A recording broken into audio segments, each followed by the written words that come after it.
And we're live. And welcome to another edition of Life is People. Well, tonight it's my great honour and privilege really to speaking to Chris Lindsey, who I'm sure through this conversation we're going to find out a lot more about. But before we go any further, and as many people can see, I'm also joined by my close friend Jen. So before we go any further, how are you both tonight? Well, I'm doing great. Perfect. I'm doing great as well. I'm really happy to be here, and I'm happy that the two of you are able to connect for all of us. Well, fantastic. Well, I think the best place to sort of start, Chris, is many people will be listening to this, and I've said it many times. I think that anything, I think they can go ahead and they can read a lot about what you're attached to and what the whole of the marijuana, the policy unit is all about. But just maybe just for people listening, give us an overview about where your kind of association with this all began, and a general overview of what the whole of the movement, what you're sort of standing behind and what you're trying to achieve is all about.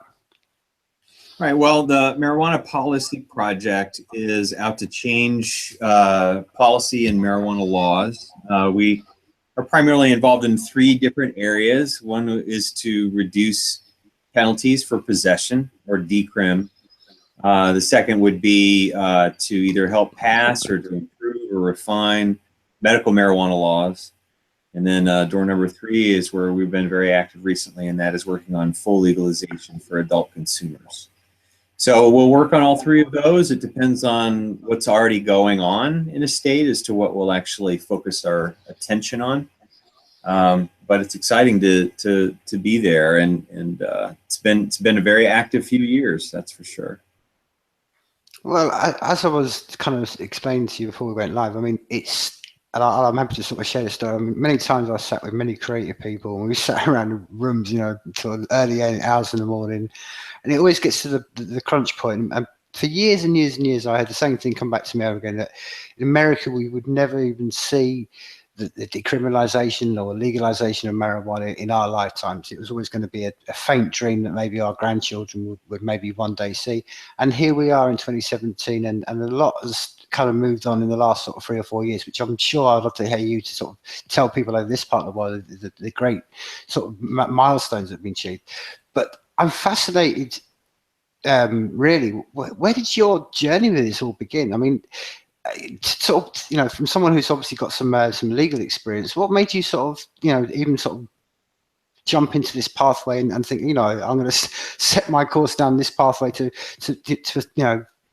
stand up for something that, again, it was against the grain of general kind of narrative culture. I'm sure that, when you were sat at legal school or when you were studying that going into defending, the legalization of marijuana wasn't something that would have been a career choice given to you by your high school teacher. So I'm fascinated to know how you even sort of started on this whole journey. Well, if I'd have known what I'd end up as, I'd have been a lot more interested in law school at the time. It was pretty dry material, and my career is anything but now. I guess for me it was a combination of things, all pretty crazy. But I had been practicing as first a civil litigator and then as a criminal defense attorney for a number of years. And my home state of Montana, had passed a medical marijuana law that not a lot of people were aware of. And even in criminal defense, I didn't know very much about it. I vaguely remembered voting for it and then hadn't really heard anything more about our law. And after a few years, I started having clients mention that they were in this program and that they'd gotten in trouble for possession and they shouldn't, and we should, address that. And so it started to become something I had to pay a little bit more attention to. And then I was diagnosed with Crohn's disease. And so suddenly participating in the program myself became something that I really needed to think hard about. But what had happened was I got very, very sick. I ended up in the hospital for many months. And while I was there, I had doctors mention to me that they thought that I probably ought to be a medical marijuana patient. And so I was, happy to hear that. But at the time I was so sick, it didn't really seem to make much of a difference to anything. But after a while, I got better and got back to work and started to look at this and decided, yeah, I really ought to, especially if I'm a professional here. I can't get in trouble and all these different things. And so went back to the doctors, and none of them would sign my recommendation. And these are the folks who knew exactly what I had done, that they knew exactly what I should do. I mean, all these different things. There was just no question in their minds that I was a candidate here, and yet they just wouldn't agree. And it turns out they were afraid they would get in trouble. And so that moment is what really set me off as an activist, where it was just absurd. In fact, I'd gotten diagnosed with Crohn's a lot older than most people usually get it. Folks with Crohn's disease generally get diagnosed in their early 20s. I was already in my mid 30s. And so the doctors actually said they believed that I probably had been self-medicating for many years. And that was the conclusion, that whatever you were doing probably was working for you. And so if it was medical marijuana, then keep doing it. So here, after all of this, I recovered, and all the rest. They wouldn't sign my forms, even though there was no question I had the condition, and they thought that it had helped. They still wouldn't sign. So it was at that point that I got in touch with some activist groups in my state and started to try to find ways to help. And the early way for me to help as a lawyer was to speak to lawmakers about how the medical marijuana law worked and what needed to change and all these things. And so that was my entry into this world. And that was specifically to say, hey, I'm a lawyer. At least I can tell you about what this provision, you say you want this provision, here's what's going to mean to people who are in this. And so that got me started. So that was the beginning, but that certainly didn't get me where I am. And what actually happened was I started to work with businesses. I started to represent individuals, both with civil issues, but also criminal, anything related to marijuana. I basically just focused my practice on that, and helped start a business, started several actually, medical marijuana businesses. Eventually the federal government though cracked down in Montana, and they raided about 28 locations, about 14 businesses, all in a single day, all within about an hour. And one of the businesses I helped start was one of those they targeted. And under federal criminal law, if you help start something that it claims is illegal, you're considered to be a member of the conspiracy. And so here I had started this business. It had been fairly successful, and I was a partner. And so they came after me, ended my practice, threatened to throw me in prison, went after all the partners in the original business. And one of them went to prison and died. Another one went to prison and I believe is now out and under probation. And then two of us were sentenced to probation. And so that was really when it became more than a practice for me, more than just simply, hey, I'm a marijuana lawyer guy. At that point, it became something more serious, because as far as I knew, I was going to prison. At first, we thought we were going to prison for about 25 years. Got down to about 6 years. Fortunately, the judge didn't go with the recommended sentence from the prosecutor, and so he basically went completely off of the recommended sentence and gave us probation. So it was at that point that I really thought, okay, I'm not going to prison. That's great. What am I going to do with my life? And an opportunity opened up at Marijuana Policy Project. And so I applied and got very lucky to have gotten that job. So I've been at it now for a few years. Well, do you know what fascinates me completely about and there's so much I could just speak upon what you just said there, Chris. But I think just to take it back to the very beginning of what you said, I think it's always fascinated me just about law itself, how just in a moment, and whether it be in a year, 2 years, or whatever it may be, some laws may be legislated at some point in time, and the consequences are unforeseen in the future. And when you start to, I relate this to how, particularly in America, how the whole shift became between, becoming illegal, and it was so craftily done by just a few people who, again, that's what I'm saying, knew the intricacies and the wording and the sophistication around law to get laws bypassed and use language to make this creeping, laws that, like I say, that 50 years down the line, 100, where we are now down the line, it's just unseen for, the consequences of, as you just said, quite eruditely, the end result is human beings being thrown in cages over a plant. And it's amazing, and I think I'd like to hear your insights from a legal perspective. I mean, for instance, was any of this, when you were going through legal education, was any of this even brought up? I mean, did anyone actually sort of mention how these laws were even, brought about by corporations and by how they were done, and how this was an abuse of law? I mean, was this even discussed? Yeah, when I was in law school, I actually did get involved in drug policy back in the day. And so some of the things that are kind of part of the regular, routine were just emerging then. The idea, for instance, that marijuana is actually safer than alcohol. That would have been pretty hard to convince people of, when I was in high school and college. Today, it's not unusual at all to see people that have that belief. So part of it has been seeing the laws change, but as much is due to changing people's perceptions. So much drives what goes into our laws. I mean, our society was really uptight in the 80s about war on drugs. And so let's all get excited about the prospect of getting rid of drugs in our society. And so that suddenly drives policy.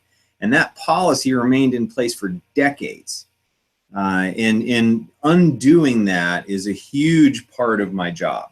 So it's, let's say, for instance, we're talking about legalization in a particular state. One of the very first things that we would probably hear from our opponents is, we've got real concerns about DUIs and how that could affect safety on our roads. And you make marijuana more available, and you can bet that our roads will be less safe, right? It's an easy argument to put out there. It's not hard to see how there's some truth, perhaps. But the reality is that the statistics don't back that up at all. And in fact, there's some evidence that when marijuana is available, DUIs actually go down. And we're not sure why, but it's possible that people aren't consuming alcohol as much. When I go into a location and we're talking about legalization, that when that argument gets put out there, it's driven by people's biases. It's driven by the propaganda that people have grown up with that they don't really question now. And so it's a tricky thing, because it's not enough just simply to say, no, here are the statistics, you're wrong. You're dealing with people's gut feelings that have actually developed over a lifetime. And that's not easy to just simply overcome with a statistic or a 2-page summary of studies on DUI. So it's society that continues to push against a lot of these things, and their biases are developed over years and years, and it just takes a while to overcome. Well, I think it's fascinating you speak upon that, Chris. I mean, one of the inspirations even behind me doing this whole podcast itself was Bill Hicks. And Bill Hicks was, I mean, what you just spoke upon, he was someone in the in the counterculture, a comedian, and he used to have that, just when you were saying about the drink driving compared to driving on pot. I mean, he used to have a whole joke about that, about like, well, when you're high, man, you're only going for 2 miles an hour. What's the worry? But the thing is, I think it's the point I'm trying to make was that you're absolutely insightful in saying it's the culture that drives it. And I think the thing, what the reflection I made was, and I think, even when Bill Hicks was doing it back in the 90s, and I think there's always been that certain parts of the culture that they look at what's the states and the laws that are written in every country they are, and they just look upon them as just completely out of touch and written by, and they kind of are very understanding of it. And then there's the other side who have the control. But I've never felt that there's any, people haven't understood all this. It's just more a case of like, it's one of these inertia things that people just go, oh, well, it's just, that's how it is. Whereas I think you're absolutely right. And I think that the difference is now what we've seen. I think one of the biggest culture changes has been, I don't think it's been particularly a big push from the arts as much. I think the genie is out the bottom. This is why I think it's just how it's going to be forever now, because of humans' access to knowledge. Once the internet came along, once people started to go, okay, I can see beyond just my local environment and I can understand what's going on in other parts of the world. And once more and more knowledge and more humans being connected, it was the genie out of the bottle. And that's exactly why culture shifted now, because I don't know, you are sounding like someone out of last century if you're standing up and actually trying to, give some of the arguments of why people should be thrown in a cage for smoking a plant. I mean, you do sound like somebody from the 1950s, and that's what I'm saying. You can't go back on that because the genie is out the bottle. We've got this culture now, and that's what I think that you speak upon. But what I always reflect back from my side as a creative person is, great. It doesn't matter about how much we all change, and we could have everyone we know in our circles. We all agree with it, but at the end of the day, we can still get, I speak about my country, at any point, the police can still knock on my door, and the power that they've been given can throw me and my friends in a cage for this same thing. So ultimately, it's a duality. We need, as much as the culture needs to shift, we still need people doing the hard graft at your end and changing the laws that are in place that we have to live in. Yeah, that's right. And I think it was a combination of several things. I'm sure people will write about this for years, but it does seem to be primarily driven by the voter initiative process in the U.S. So, voters, there's two tracks that laws come to be in the U.S. The one that everybody's pretty familiar with is the legislative process. So bills get introduced by lawmakers and they go about their business, and ultimately, hopefully, we get laws. Lawmakers are about the last folks in the U.S. to embrace marijuana. They have done very well for many decades to claim that what we really need is to get hard on drugs. So it goes against the grain for them to start reevaluating a lot of these fundamental principles. But voters, of course, were happy to do that. And voters in 1996 passed the first medical marijuana law in the U.S. And what then happened was the sky didn't fall. Any time folks would tend toward trying to revise marijuana policies, you would have law enforcement in particular come out and proclaim the end of days, surely an asteroid will hit the planet. Every horrible thing you can imagine will absolutely come to pass. And so with all the doomsday scenarios that had been played out, here comes California and says, you know what, we're going to do it anyway. And a couple years go by and actually things work just fine. And so then here come a litany of states. Within a short period, we've got Alaska, Oregon, Washington, Maine, Colorado, Hawaii, Nevada, Montana, Vermont. I mean, they just, over the course of a handful of years, here comes state after state after state after state, all with initiatives, all saying, you know what, we're done. And what was interesting to me was seeing this shift happen. So it's one thing to say, okay, your left coast, you know, kind of your liberal states, all right, you know, they're going to pass these crazy, kooky medical marijuana laws. But what started to really get interesting was when lawmakers started to take on medical marijuana. This wasn't just simply a grassroots liberal states issue. It became something that lawmakers started to look at because the public was so supportive. And so today, when in my world, as I talk to people about medical marijuana, it's not really about voter initiatives. It's about laws, it's about agencies, it's about regulations and what department does what. It's kind of moved into this new area. And so once lawmakers got into the conversation, of course, things changed, but it also meant that the genie was out of the bottle at that point.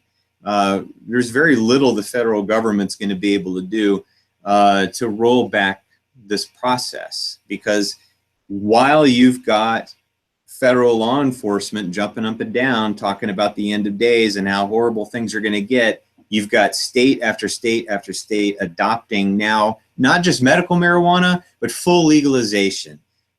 Anyone age 21 and over, we've got this covered. And so how successful is the federal government going to be now going back and trying to convince anybody to step backwards? They're not going to be successful at all. And even Jeff Sessions, who is known as being an opponent to marijuana, is now coming out saying, what are we going to be able to do? The federal government, we don't have enough people.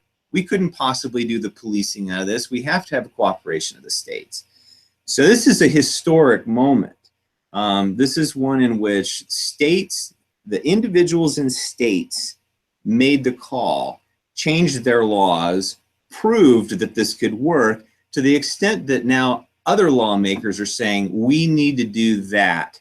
And now it's so pervasive in the United States and so popular among voters that even a prohibitionist being appointed to the head law enforcement job in the country is not expected to change very much. That's a big deal. So it's been an amazing time watching all this unfold. Well, yeah, I think one of the most, to me, my reflection is one of the most sinister aspects of the whole of this aspect of where this all led to.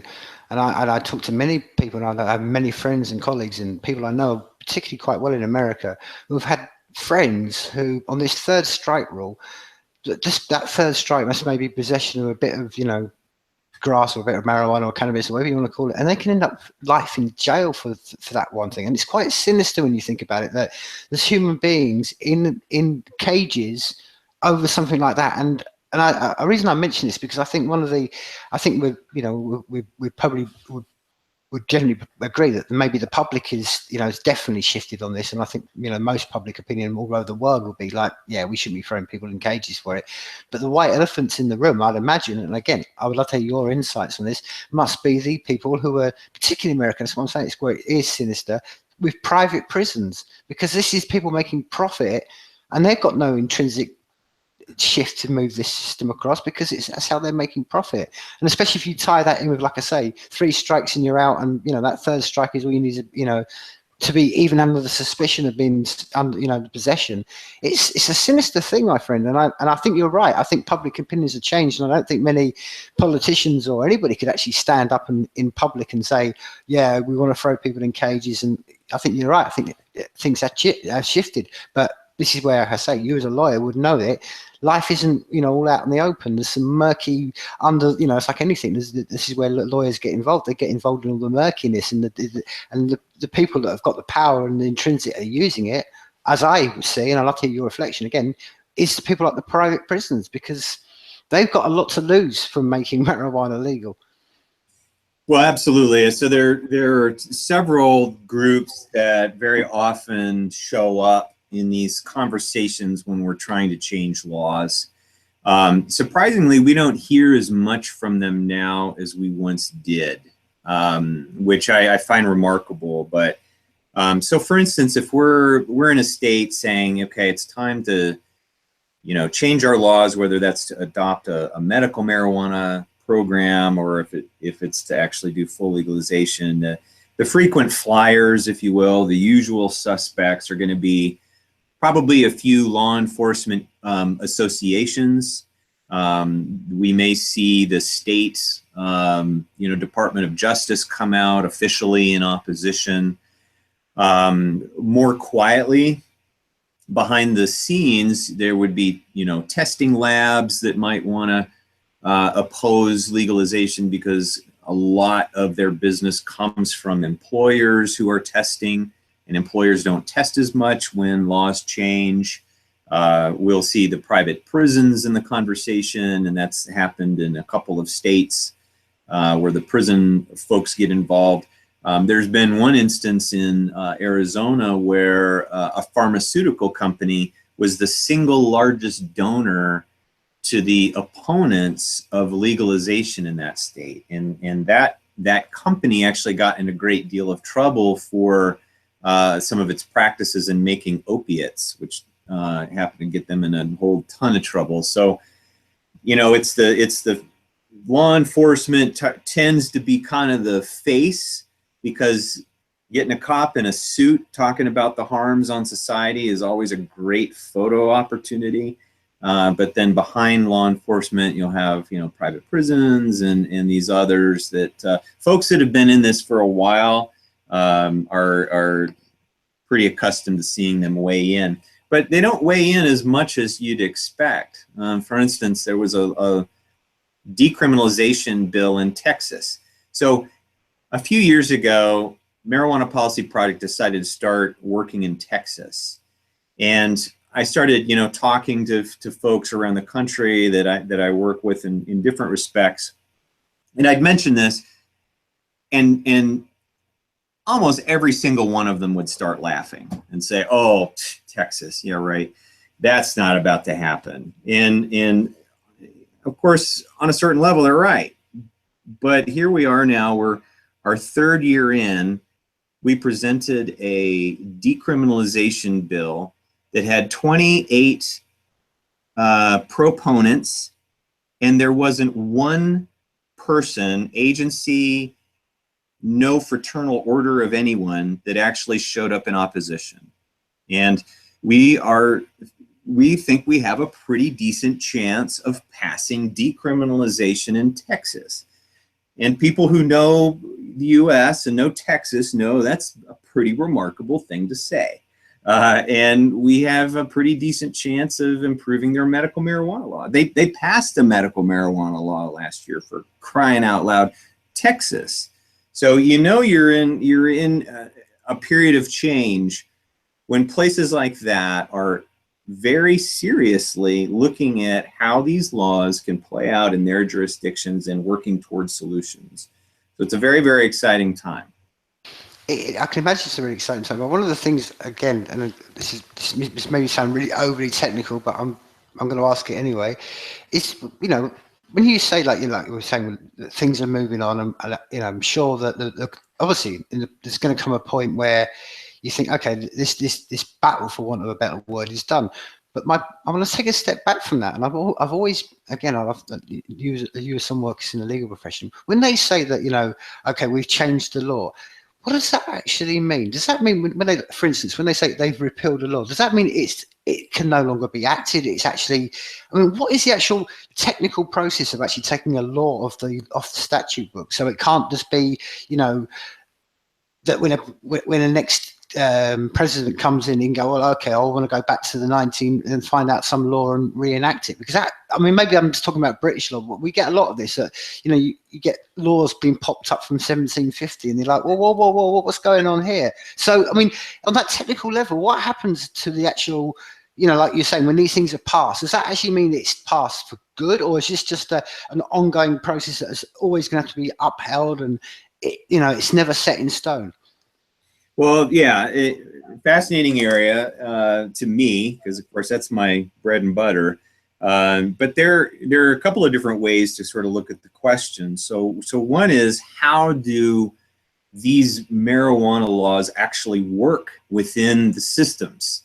And that's a kind of a tricky question, because when I throw a term around like decrim, well, that means something very, very specific, and it may not actually work the same way in one state or another in the US. And so I'll just use that as an example. But both medical marijuana and legalization laws all have their kind of different little idiosyncrasies that need to be to sort of be accounted for. But so let's say that we're in a place, a fictitious state nobody's ever heard of here before, and it has they have made possession of marijuana illegal, and so we have decided that it's time to try to roll back that law. So what law do we pass? What exactly are we asking lawmakers to do? In decrim, what happens is it's decriminalization and legalization are different in the way that we use these terms. So decriminalization is simply removing penalties. So it shouldn't be illegal. I shouldn't be a criminal for being in possession of a quarter ounce of marijuana. That's it. We're not establishing an industry. We're not talking about cultivation and distribution. We're just talking about people in possession. These people shouldn't go to jail. So what happens in those efforts, and this is what we did in Illinois last year, the year before. So in Illinois, it was illegal to be in possession. What we did was we introduced a bill called a civil penalties bill, because lawmakers don't like the idea that they're getting people out of trouble. So you can't say, hey, let's stop getting all these marijuana people in trouble. Let's make those laws go away. So what you do is you talk about, let's impose civil penalties instead of criminal penalties. Well, lawmakers like that a lot more. And so what we do is we package it as a civil penalties bill. And so we'll say, now possession of marijuana is still illegal here in Illinois, but we don't think people should go to jail. It's way too expensive to put them there. Voters don't support paying for putting people in jail. It harms lives. It makes it harder for them to be hired later. It could hurt their student loans. It could make it harder to get into housing. Here are all the reasons to not like the current system. So let's talk about, let's make them pay a fine, right? These people should pay a fine. Shouldn't be a big fine, right? It shouldn't be so big that they have to go hire lawyers and all this other stuff. It should be a simple fine. So that's a very effective argument, particularly when lawmakers are worried about their budget. And so that's exactly how we carried the conversation in Illinois. And so what that law does, getting to your question, what that law does then is it strategically peels away parts of the criminal law and makes them not apply to possession anymore. So there are usually about 5 things that happen with a criminal law. You could be arrested, you could go to jail, you're going to pay a huge fine, you're going to have your driving privileges probably removed for some period of time, usually 6 months, and you'll have a permanent conviction on your record. All of those things harmful. Probably the record is the most harmful, but it's the one people think about the least. So what these laws do is then they'll go in and they'll just hit each one of these. They'll say, okay, yeah, it's still a crime, but you can't arrest somebody for this. If that's the only thing you got on them, can't arrest them for possession. Can't go to jail for possession. Okay, we took care of that one. Oh, and this isn't a conviction for criminal offenses anymore. It's a citation. So now the federal government no longer has the legal authority to come in and demand that our driver's license get suspended, because they can only suspend them for convictions. So we'd go and change some terminology and sort of remove it strategically from whatever it was that, put them in that class of offenses that meant driver's privileges had to be removed. And then we usually have to work really hard to make sure that there's some way to keep that citation from showing up on a record. And that can be very tricky. But so what is a decrim law? Well, it very creatively goes in and hits these 5 things and starts to peel them away. So how that happens changes from state to state, because each state's laws are created by the state lawmakers. And so what gives a law enforcement officer the authority to arrest? Well, that might be different in different states. So how we excise that from possession might be different. So so what is a decrim law? It's really removing things from criminal law and just limiting how much of this actually applies to possession. So that kind of answers your question. Let me stop there and see if that leads you into anything else. No, that's, I mean, like, I think you've very eruditely sort of covered that. And I think one of the things that I think leads on from that, really, and I think it was the sort of second part to my sort of thought process was behind this, was just the amount of, I don't know, I think one of the amount of folly that is on the back of it. And I maybe just give you a reflection of what it's like over here, my friend, because over here we're nowhere near. I mean, we look over here, and I get the analogy at times where we feel like sometimes we're behind the iron wall in the 80s, looking over you with your Coca-Cola and your Levi jeans, and it's kind of like, oh, there are free people somewhere. I mean, that's kind of the analogy we feel like over here. But one of the consequences over here, and I think you'll probably be able to speak upon this, and this is why I think people, I said before, the genie can never go back, because, and it's ridiculous when you see the balance with the folly that we play with. We're so strict over here on our, trying to regulate it, and it's all illegal and all the rest of it. But it's just meant this, like all prohibitions, it's meant the rise of what we had over here was a huge thing over here called legal highs, which meant most people were going to the shops and they were buying, manufactured, substitutes for cannabis and for cocaine and stuff like that. And then that just went through the, caused all these problems. And then now they can't put that genie back in the bottom. But the problem with it all being now, and I was actually, ironically, I was listening to a report today, and they were talking to some prison officer in a prison in England, and he was saying, he was talking about, like, we need to change all the laws in our part of the world, because we've got jails now full of criminals all on these legal highs that are absolutely going out of their minds, quite literally. And he said, compared to what, a plant that grew, I wish we, and I just thought it's fascinating. I'm hearing someone who's working in the prison service saying this. So I think there's always, bearing in mind, it's always, like you said, the push and pull. And as much as the genie's out in the bottle, and I think all the great things we could talk about, it's always bear in mind there's a lot of places around the world, like where I am, where we still live in these very restricted areas, and we see all the negative sides of prohibition. And I think it's always good to highlight the how much prohibition just doesn't work, and the examples that are countless of where the dark roads and the bad consequences that leads to. Right. So what you've mentioned here is often referred to as bath salts. This is a good example of the kinds of public discourse that swirls around marijuana policy, and that discourse changes over time as more people get experience with it. So it started with marijuana is bad, and then, oh, here comes this really evil form of marijuana, this artificial marijuana, and it has nothing to do with marijuana.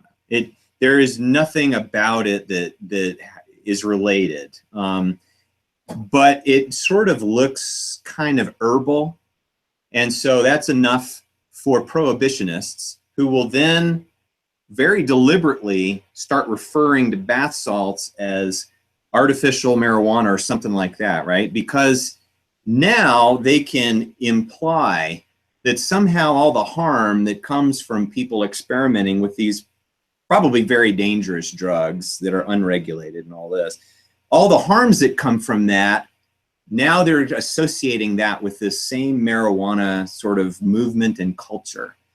And so at first, press that were writing stories on this would pick up, oh, and they would all just call it artificial marijuana. And yeah, look at what's going on here in our schools. This is terrible. People going to the hospital for this fake marijuana stuff.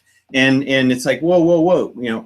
It doesn't have anything to do with anything with marijuana. So what's happened, though, is we've got more and more states where the population has gotten far more sophisticated than they used to be about this kind of stuff. Like they understand that, wait a minute, artificial marijuana, what is that? That's not even marijuana. They understand that, you know, there are different varieties of marijuana, and they understand that people don't die from consuming it, that there are differences between marijuana and other things that we hear about, which, you know, when I was growing up in the 80s, drugs were drugs. I mean, it didn't matter if we were talking about marijuana or cocaine, it's all equally evil.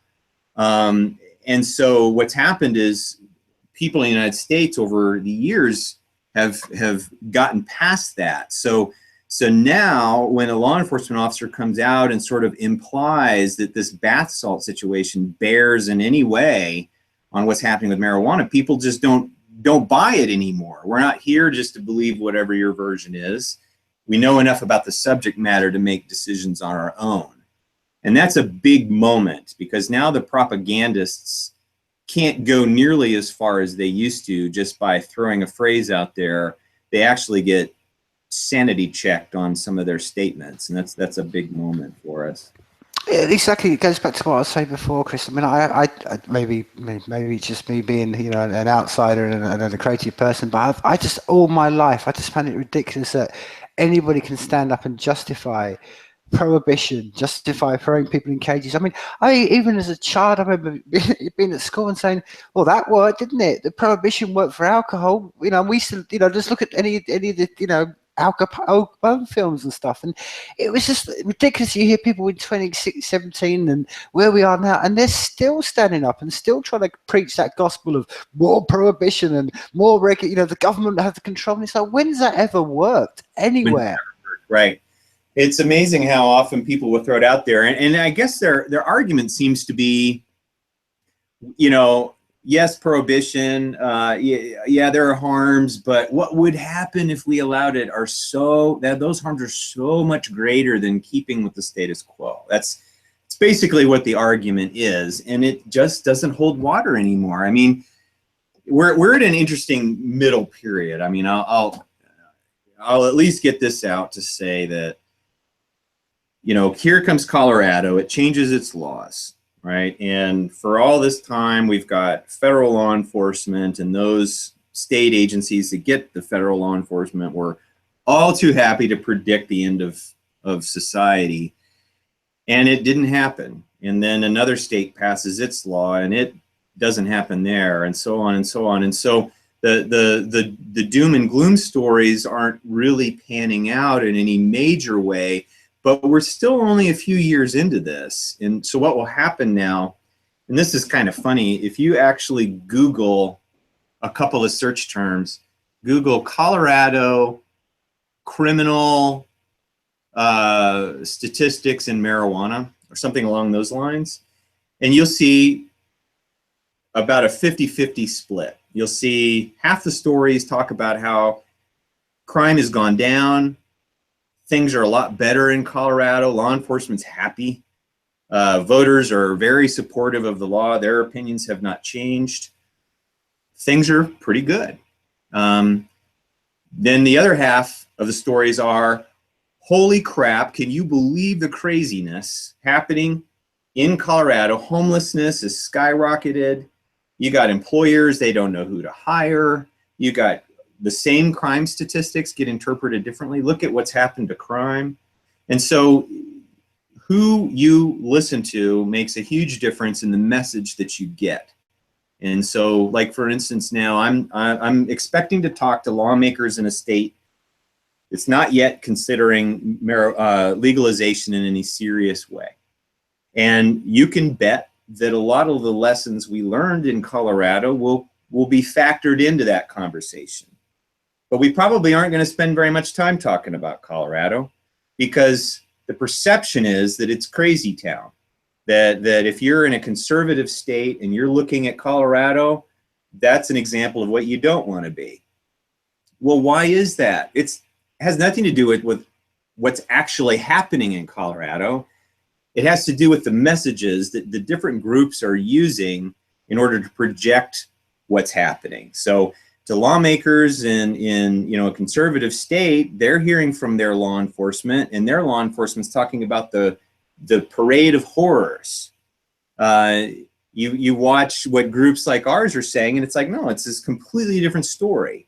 So better not that we just don't talk about Colorado. Let's talk about Arizona, or let's talk about Alaska. So it's this game of perceptions that gets thrown around, and the longer we are on this track, the harder it is for our opponents to portray this as a disaster, because it just isn't. It just isn't. The sky did not fall, and that absolutely destroys the argument that the federal government and law enforcement has been feeding us for decades. It's just not true, and we know it.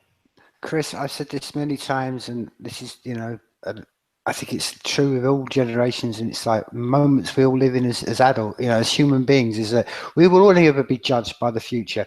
And everything you just said there, all the same, reflection, go back 30 odd years ago, and the same people that would have been saying exactly the same stuff about the slave trade, and like, oh, but if you don't have people doing this, and agriculture will collapse, and what's going to happen, people are going to have the same fear tactic, and that same almost human condition is, and hey, you can argue maybe that's a part of it, but what I'm fascinated by, this is always goes back to, and I want to keep this on the law one, because to me, and I think a lot of people, around the world listen to this, America has always been a bit of a shining example of how it was a country that was set up on certain thought processes. The people set this up on, and they were thinking about this and understanding that ultimately law and rules are there for what people decide. That's what when you strip it all, like the philosophy of law, it's all there to, what we all agree on and what's best for us. And that's the point, to stop people enacting laws that are good for the few against the many and stuff like this. And this is what you're seeing with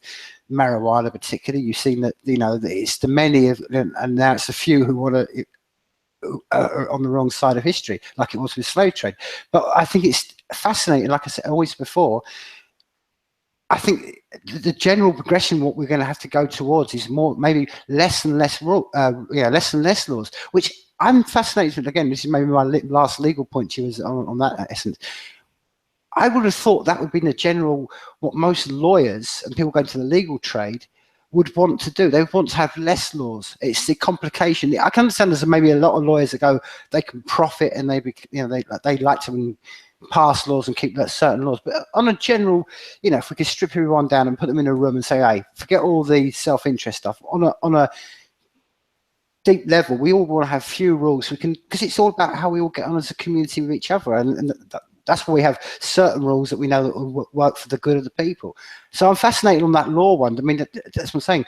I personally, from my perspective, I think that's where, like I said before, the genie's out the bottle. And I think what you just spoken about then, we're talking about the marijuana laws. I think this is all the same thing. I think, you're going to see this with currencies. You're going to see this with everything. We're going to strip everything back down to what we need as human beings, rather than this huge, and maybe I don't know what it's like in America, but dude, over here, the amount of laws we have over here, it's just, I mean, you could, I mean, I have a friend who's a lawyer, and he said literally, I could spend the rest of my lifetime reading, say 20 hours a day, and I wouldn't be able to read all the laws that have been enacted or in play in this country.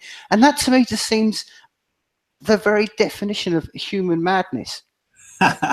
Well, the U.S. has the benefit of having only been around for a couple hundred years, so we don't have quite the case law, although we basically adopted British law wholesale.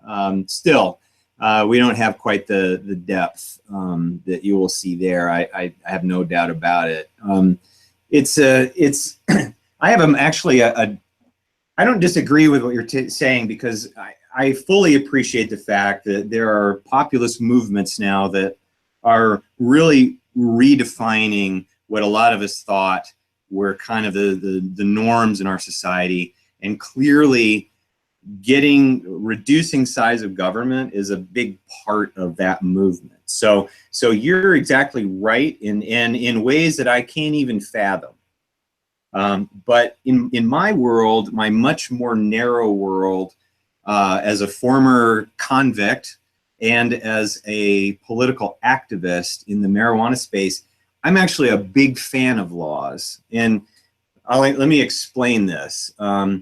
So when Montana passed its medical marijuana law, it had some problems in the way that it was constructed. And there's a really long and interesting story, but not one we have time for right now. But there were, suffice it to say, that Montana provided protections for patients, but didn't really talk at all about who would produce marijuana, how it would get to patients, or any of that. So the folks involved in the production and distribution had no protections.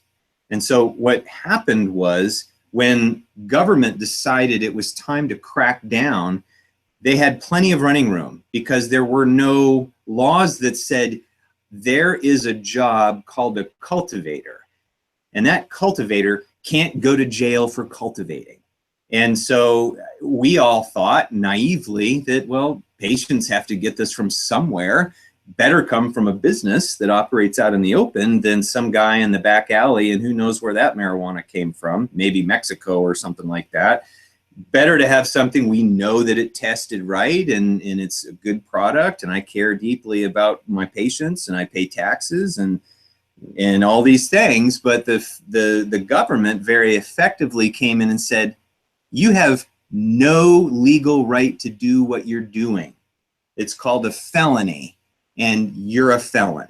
And so in that situation, the lack of laws are what really left everybody extremely vulnerable. And that process happened not only in Montana, but in California, in Michigan. It was going on in Nevada, and these states all had to sort of decide that, you know what, we actually need to have a broad range of laws that establish a baseline for everybody, but also give them protections.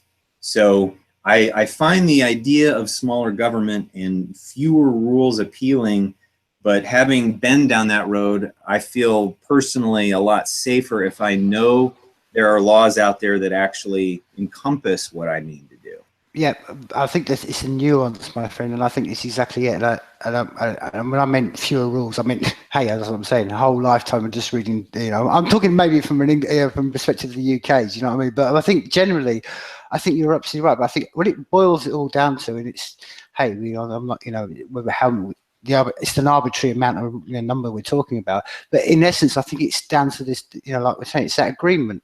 It's whether all laws and rules should be whether people are agreement upon them. That's what I'm trying to get to. And I think there's so many statutes that are just haven't been agreed upon with the best interest of the people around them, and that's why and that's what I'm saying. I think that's the general progression of where we're going as a species. I think we're going to get more and more, we're going to get more and more local. I think that's going to be more but why can't a town, why can't a village, why does it have to be done from above, by the federal or by the state? Why can't we just, as a group of people living here, decide what we want to do, what's best for us? And this is what's interesting, Chris, and I'm not saying one way or the other, because you can I would be equally standing up and defending the person that says, hey, no, we live in a little community over here, and for whatever reason, we don't want anything to do with marijuana. And I'll defend their cause as much as possible. But I think every case should have their own little case, rather than the majority being the argument I've always said, it's a tyranny of the majority. And that should never happen, that a big group of people, because they've got an amount of power, should dictate to a small amount of people just because of the numbers. I think rules should always be in place for the best of what we all want as humans, and that's for us all to be living in harmony with each other. That's maybe I'm being too optimistic as a Cronatius. No. but this issue that you raise is very much driving American politics right now, and it's going to be very much in the front and center over the next several months as we wait to see how the Jeff Sessions and the Department of Justice are going to treat this existing system, right? And it's this idea that President Trump very, very often on the campaign trail talked about the importance of states' rights and why it is that states need to be able to make these decisions for themselves. And so this is up until a couple of years ago, our 10th Amendment here provides that anything that's not specifically given to the federal government to handle belongs to the states. That's what the 10th Amendment says. And so the reality is, though, that that's just not how it works. I mean, it sounds nice, but pretty much in the U.S., the federal government gets all of it, and what it really doesn't want to deal with, it'll let the states do those. So what we're seeing, and for a long time, you'd look at the 10th Amendment and say, really, I didn't know that was the rule, you know, and over the last several years, it's started to become more and more of an issue, and it's playing out in marijuana-related contexts, but in many, many others as well. So this trend to let the states figure this out. Within our states, we'll have what are often referred to as charter communities. So that would be, for instance, a city within a state that has now gotten its own ability to say, we can make our rules state, you don't necessarily get to tell us what to do. So this tendency to put more and more control in the hands of locals that are closer to the residents, that's a continuing process in the US. And now we have a president that actually made the point of this on the campaign trail. So fast forward a few years to Jeff Sessions, who's known to be a prohibitionist, and now he takes office. He's on many occasions talked about how he thinks the federal government ought to crack down on marijuana folks. And now he's in office, and he's got a boss that's talking about states' rights. So what is the federal government going to do now? Is it going to reverse what's happened and then crack down on the states? Or is he going to listen to his boss and take a step back? And we don't know. The indications are that he's probably going to take a step back and continue existing policy. That's a big deal, because you can bet Jeff Sessions doesn't like that very much. The only reason why he's taking that position is he knows that the politics are not on his side. The federal government would not get support if it went in and started telling the states what to do now. So it's a fascinating shift. And I just think this may just sort of round this part of the conversation off. I mean, to speak for someone who's involved a lot in the cryptocurrencies and decentralized technologies. I mean, just recently, there was a decision just earlier this week about the US, the states taking on the ETF of the, to regulate, basically to regulate Bitcoin. And the long and short it was that it basically came out that no, they didn't. And they were kind of like, we're in stages. There's 4 stages of any process. And I'm sure you found this with your whole journey with the marijuana and what you're doing is that it's that whole thing. First they ignore you, then they laugh at you, then they fight you, and then the minute they fight you, they realize they've lost. And I think at the moment, the government generally, even with Trump in, I think he's maybe at the stage of like, just ignoring it all, and I don't think there's many people honestly really understand. And I used this analogy before. I think we're living right now through Renaissance, and I think if you've gone back to the Renaissance origin, you would have walked around Milan and Italy, and most people have gone, "What? I don't understand what a Renaissance is," and they wouldn't have understood it. And it's exactly the same now. We're living under an extreme Renaissance, and I think the further up people go into the, for want of a better word, into the swamp of politics, they just don't realize what's going on underneath. And I think it just relates to what you're saying, because I think in my world that I've seen before, we've had exactly the same battle, and exactly the same. It's just been like, oh, okay, we just leave it alone. But anyway, that's just this reflection from that interest. Now, Jen, I mean, you've been sat here for over an hour, and I know you were itching to ask Chris a question, so I'm going to give you the mic, and so you can ask Chris your question.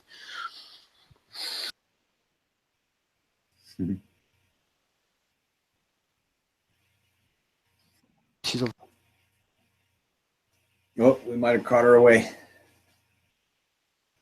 I think Jen's question, okay, just to relate, was how many plants have been grown in Colorado since the pass?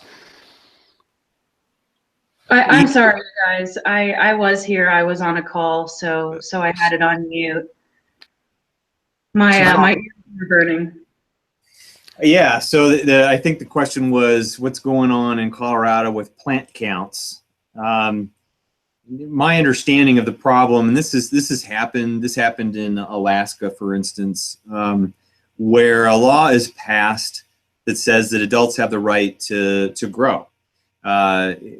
Whether or not one state or another allows home cultivation is always a big question, one of the biggest, in fact. And so some states allow it, others don't. Colorado does, and it was a simple rule, and it said that every adult could grow up to X number of plants, and that's it. And so then what happens, however, is the state also wants to have a control over, commercial production and distribution. I mean, in fact, the federal government's rule right now is if you're gonna allow marijuana-related activity, you better have a handle on these things. And that's what we call the Cole memo. It came out a few years ago. And so here's Colorado, and it's saying, okay, we've got home grow, and every adult can grow up to X number of plants, and we issue licenses to cultivators, we inspect them, we charge them money, we do all these things. They have to get their products tested. And yet what's started to happen was you get enough folks living in one location, and now you've got kind of a commercial grow, because amongst them, you can start to really get the plant count numbers up. And so we had a problem, especially with medical marijuana, because the rules were developed at a different time. So with medical marijuana, you could actually have, I think, up to 99 plants under certain circumstances. So you get a couple of those folks all in the same location, and now you've got hundreds and hundreds of plants, and it's not really in the regulated system. It's not the same thing as a sick person in a rural community who's growing their own plants for themselves. This is a little bit different. In fact, it's probably a lot different. And so what Colorado did was, in Alaska did the same thing, was to say, okay, if you've got multiple adults all living at the same location, there's a cap on the number of plants that they're going to be able to have in that household. Now, some people think that cap is unfair. Others think that, yeah, it's pretty reasonable. So my organization actually is generally supportive of the idea that you should have a certain limit at a certain point, because indeed, if we're going to call this commercial, we need to treat it that way. So that's my understanding of what's kind of been going on in Colorado. It's certainly what happened in Alaska. Well, Chris, I mean, maybe before we just wrap this whole conversation up, I mean, again, as you know, I'm speaking to you from the UK. Now, are you aware, or anyone, from just your in your whole just general outlook, are you aware that anything like this is going on in the UK? I mean, I not that I'm aware of myself, but I mean, and if not, and maybe people listening to this tonight, who are in the legal profession, what would be your recommendations to sort of, I mean, I'm sure they can look at, the step by step, your website, and it's very inspiring. But what would be, if someone's listening to this tonight and maybe, is in the legal profession and thinks, oh, that's really inspiring, but now I want to do it over here. What would be your recommendations to those people? Well, it's a combination of things that happened over many, many years in the US, but I would say one of the early things that happened was disciplined messaging.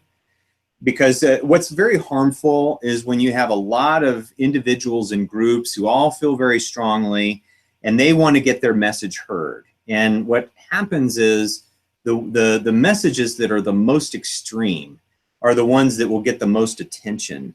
And so if you've got, marijuana advocates trying to lobby Congress in the US Capitol and have conversations with Jeff Sessions or with some people in the Trump administration about policy and how this is playing in Washington and so forth, that could be a very positive message. But if at the same time you've got the marijuana smokeout happening on the mall out in front of the White House, that's not necessarily helping anybody. It's not like voters at home are going to see this on TV and think, we need to change our laws and let those people do more of that. That's not how messages, that's not how opinions are driven. It's driven by zeroing in on the fact that informing people that marijuana is safer than alcohol changes minds and results in different votes during elections.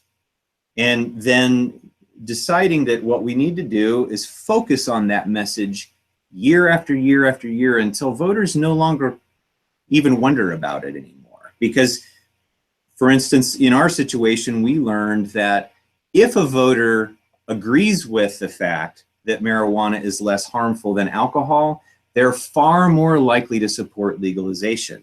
So what are the things in the public realm in Great Britain that are driving opinions, and what needs to change in order for your average voter to say, yeah, we really ought to do that? It's probably going to be the fact that the sky didn't fall in the US, right? Years have gone by, look, it still functions. Why are we still doing this here in the UK when the US has even walked beyond this stuff? So that's a very effective argument. What is it among the British voters that's going to make the difference for them? And then start focusing messages. So it's this disciplined messaging over a period of time and identifying what it is that changes hearts and minds, and then staying on point. So once you can get to that level, then I think you're really in a position to start seeing political change. Agreed, and I've given my reflection, and I think that I look at this two ways. I think there's two elements of it. I think the first one is that conversations always like this. Conversations like this. What you like you said before. I mean, what you're doing in Colorado, and we spoke upon it earlier on, that people have got the ability to see what's going on, so they can get inspired by it. But conversations like this, and one of the key elements of any mind shift change in any policy or in anything in life, is for people to stand up and go, I'm not going to be afraid to stand up in public or down my local pub or on a bus or to my taxi driver or just to some friends and say, look, do you know what? Yeah, hey, I've been smoking for this, or this is my viewpoints on this. And rather than the fear, because once people step out the fear, it's amazing how many people go, well, I thought like this, but I've always been afraid to say that. And then the second step of this, my friend, and I think this is the key element of it, is when you get people that step out the fear, then comes the next step to people say, okay, then once you understand that, then like you say, take that to the voting booth, take that and enact it. Don't just sit around and say, okay, now I've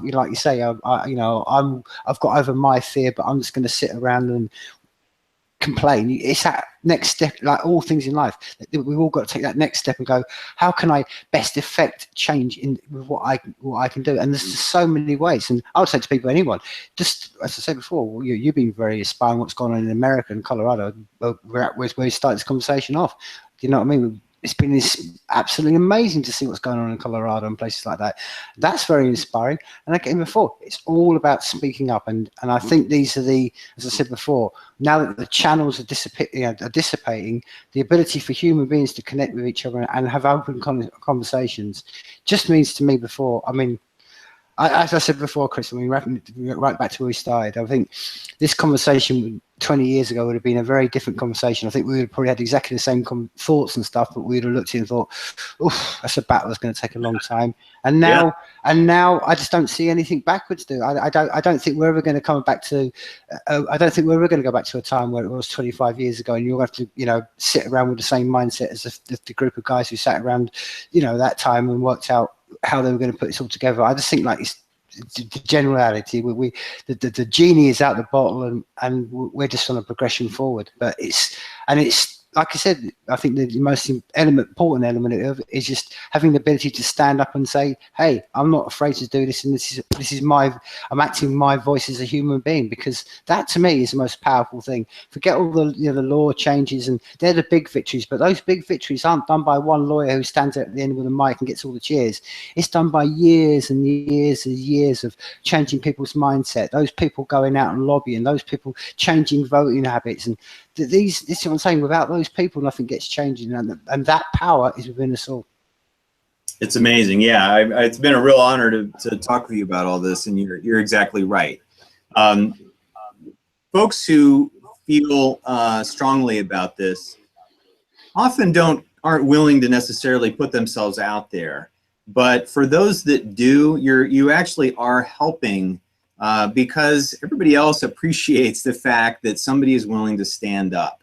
And that's a privileged position. And while I never thought in law school that I would be here doing this, and I couldn't have predicted it, I'm very, very pleased that I have the opportunity to be part of this conversation. Well, at the very least, Chris, after watching some of your interviews on YouTube, I mean, honestly, if your friends and your colleagues, I mean, you've got to go give them a big hug and respect from me over here, because I watch some of the interviews you do with some of the level of intelligence and attitude you get back from some of the state national TV. I'm going to say, my friend, it's like, all conversations should be like this. And I watch it and think, is that the level of, I mean, I don't have a TV myself, but is that the level of debate that's alive on the public media, the media in America? I tell you, I don't know how you lot, you see the old joke about, when a president goes in, they show a picture of it pre and post, his term. It's exactly with you guys. Because I mean, I don't know how you survive all that. It's just the level of abuse sometimes you get. And so, hey, I mean, if you've enjoyed this conversation, great. I mean, to me, that's the very element of how all conversations should be, because I think, and let's be real about this. I mean, nothing gets achieved by 2 minutes having a battle in a 2-minute soundbite, but a lot can be achieved by having these kind of conversations. And I know tonight, me personally, I'm going to go away with more questions in my head. It's going to inspire me. I just feel my synapses just firing up now, and that's the element of a great conversation. So for that alone, Chris, I want to thank you for your time tonight. And well, just before we do wrap this up, I mean, I know it's difficult, but if anyone did want to reach out to you personally or get involved in this, where's the best place you can come to reach out and find and get involved?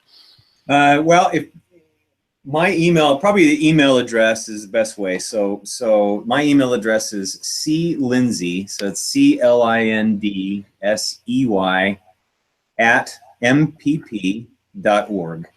And happy to chat with anybody and talk about politics. I never tire of the topic, so I'd love to hear from folks.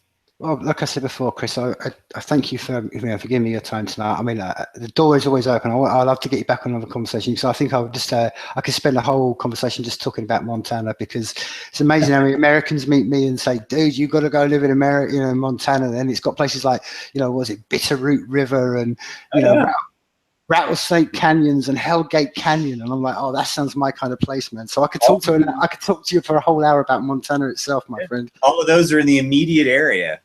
All those three things you just listed. See, that's my friend. Well, like I say, we could have that's for a conversation another day. But like I say, I want to thank you really for giving me your time tonight, because I know you're a busy man. And Jen, I know you've been sat there, really patiently as always. Thank you for your time, and I'll be catching up with you tomorrow, Jen. But for all over here in Scotland, to all over in the USA, I'm going to say life is people. Great. Thank you very, very much. It was a real pleasure.